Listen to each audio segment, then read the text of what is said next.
Hi friends, welcome to my channel. আজি গুৱাহাটী ইউনিভাৰ্চিটিৰ পৰা এটা নোটিছ দিছে যিসকলে 4th চেমিষ্টাৰত পঢ়ি আছে BA BSc BCom আপোনালোকে দেখা পাইছে যে 14 মে 2025 নোটিছটো আজি দিছে নোটিছটো কি কৈছে আমি চাওঁ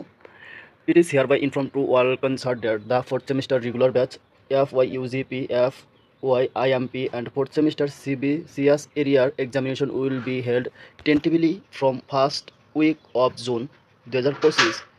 details program will be notify shortly মানে কৈছে যে যিসকলে 4th চেমিষ্টাৰত পঢ়ি আছে সেইসকলৰ মানে যিটো এক্সাম ৰেগুলাৰ বেটছ আৰু এৰিয়াৰ বেটছৰ যিসকল এক্সামটো হ'ব জুন মাহৰ প্ৰথম সপ্তাহত এক্সামটো হ'ব আপোনালোকে হয়তো জানে আপোনালোকে অলৰেডি এইবিলাক জানে যে জুন মাহৰ প্ৰথম সপ্তাহত এক্সাম আৰম্ভ হ'ব মানে এইটো শ্বৰ্ট নটিফাই কৰি কৈছে আৰু মানে সম্পূৰ্ণ যিটো এক্সামৰ ৰুটিন সম্পূৰ্ণ চব আহি যাব ইয়াৰ আগতে কেইদিনমান আগতে আহি যাব জুন মাহৰ প্ৰথম সপ্তাহত চাগতে আহিব পাৰে তো ৰেগুলাৰ বেটছৰ এক্সাম হ'ব জুন মাহৰ প্ৰথম সপ্তাহত হ'ব আৰু যিসকল এৰিয়াৰ বেটছত আছে 4th চেমিষ্টাৰত CBCSৰ এৰিয়াৰ বেটছৰ এক্সাম হ'ব জুন মাহৰ প্ৰথম সপ্তাহত তো এইটোৱে আছিল নটিছটো তো যদি আমাৰ চেনেলটো এতিয়ালৈকে ছাবস্ক্ৰাইব কৰা নাই দেন নিশ্চয় ছাবস্ক্ৰাইব কৰিব আৰু এই নটিছটো আমি হোৱাটছআপ গ্ৰুপত দি দিম আপোনালোকে তাৰ পৰা চাব পাৰিব